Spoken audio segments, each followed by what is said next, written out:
tayo ngayon sa Anilao in Batangas, no, to feature this rest house for sale.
Wow, napakaganda ng property nito because with a beautiful view of the mountains plus with a beautiful view of the ocean.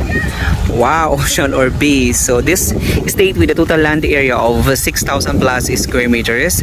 Kako nga lang mayroon siyang kalsada sa gitna. So after the resurvey, so maybe you have a half-hectare property, no, after the road.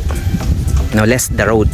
So this estate, no, is titled, no, the seller is alive, so selling in the market for 14 million pesos. You know, just imagine you have a nice view of the base, nice view of the mountains. Talaga namang napakalamig at napakatahimik.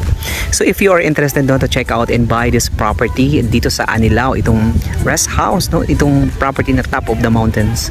This estate is titled, no, they are selling this property in the market for 14 million pesos.